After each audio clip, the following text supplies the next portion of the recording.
ओम श्री परमात्मने नमः। प्रश्न समाज के उत्तर गीता से। प्रश्न 12। क्या धर्म का लक्ष्य नरक के भय और स्वर्ग के प्रलोभनों तक ही सीमित है?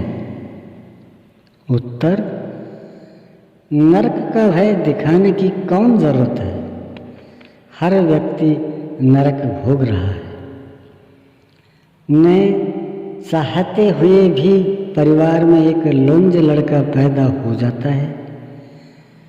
धन वैभव की कमी नहीं है, फिर भी चिंता है। व्यस्तता इतनी कि खाने सोने का समय ही नहीं है, नींद नहीं आती।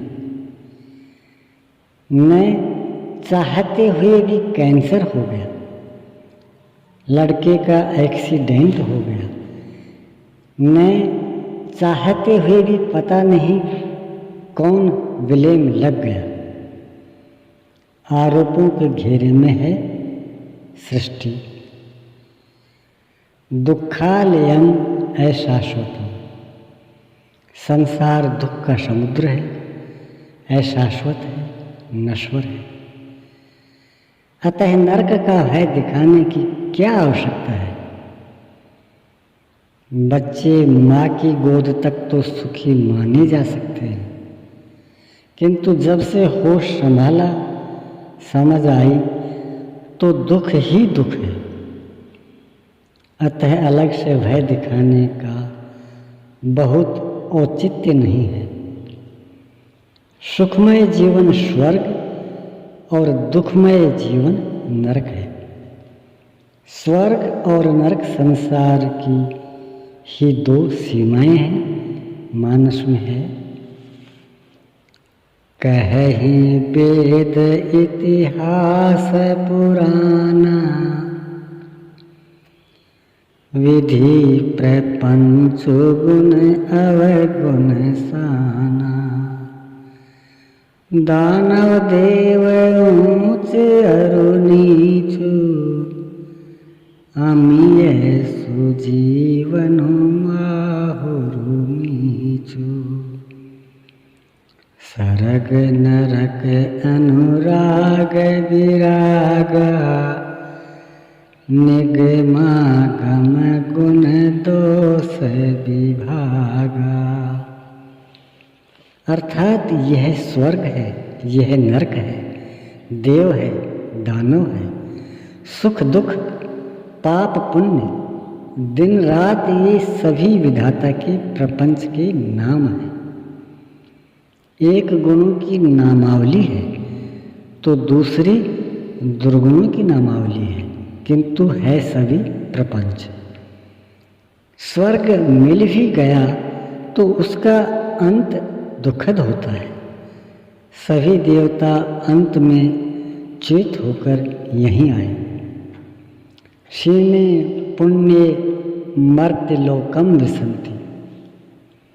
पुण्य क्षीण हुआ तो मृत्यु लोक की यात्रा पुनः प्रारंभ हो जाती है। कुरान में आता है कि इबलिस देवता था, फरिश्ता था। जरा सी भूल करने पर अल्लाह ने उसे जन्नत से निकालकर मृत्युलोक में भेज दिया। जब देवताओं का इतना ही अस्तित्व है तो आप स्वर्ग के लिए क्यों लालायित हैं? बाइबल में है कि आदि मानव आदम थे, स्वर्ग में ही जन्मे और वहीं रहते थे।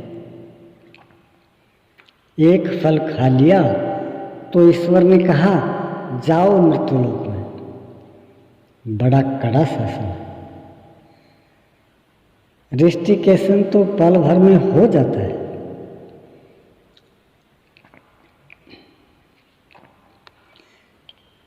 एक फल क्या खाया कि निष्कासन।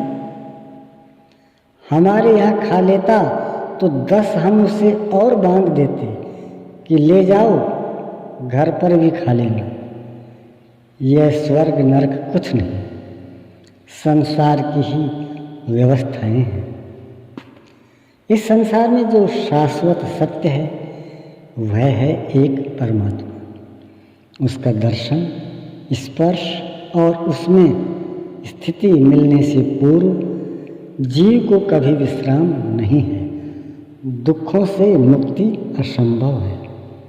भगवान श्री कृष्ण कहते हैं, भक्त्या त्वनन्यया शक्ये अहमेवं विधोऽर्जुन ज्ञातुं द्रष्टुं च तत्त्वेन प्रवेष्टुं च परन्तप। परंतप अर्जुन, अनन्य भक्ति के द्वारा, अनन्य अर्थात अन्य किसी देवी देवता भूत भावने का चिंतन न करते हुए पूर्ण श्रद्धा से युक्त होकर जो मुझे भजता है उसके लिए तो मैं प्रत्यक्ष देखने के लिए अर्थात जैसा तूने देखा, स्पर्श करने के लिए और स्थिति प्राप्त करने के लिए भी सुलभ है। वह स्थिति मिलेगी जो शाश्वत है, वह स्वरूप मिलेगा जो शाश्वत है, उस धाम को प्राप्त कर लोगे जो शाश्वत है। गीता आपको परमात्मा स्वरूप में स्थिति दिलाती है।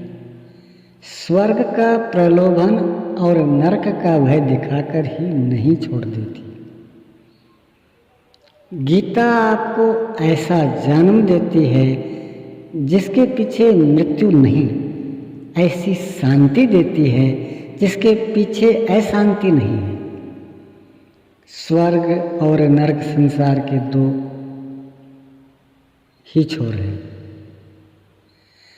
आरंभिक साधकों को सचेत करने के लिए तथा प्रोत्साहित करने के लिए ही पुरस्कार और दंड स्वरूप स्वर्ग या नरक की परिकल्पनाएं हैं, किंतु साधना प्रशस्त होते ही इनकी आवश्यकता नहीं रह जाती। भगवान स्वयं उस साधक की उंगली पकड़कर चलाने लगते हैं और जैसा कि मानस में है, उमा राम स्वभाव जिन्ह जाना ताहि भजन तजि भावन आना। जब भगवान का प्रभाव, उनकी महिमा, उनका स्वभाव देखने को मिलने लगता है तो भजन छोड़कर दूसरा कुछ भी रुचिकर नहीं लगता। सृष्टि में कोई जन्मा ही नहीं जो उसे भजन से अलग कर दे। जब तक भजन की ऐसी जागृति नहीं हो जाती, सुख दुख प्रभावित करते ही है। अभी समझाना पड़ता है कि साधना ऐसे करो, यह मत करो। जहाँ जागृति हो गई समझाना नहीं पड़ता। जागृति के साथ ही जो साधक के हृदय में भगवान है स्वयं समझाने लगते हैं। स्वर्ग और नरक का उसके लिए कोई अर्थ नहीं रह जाता। ओम श्री सद्गुरुदेव भगवान की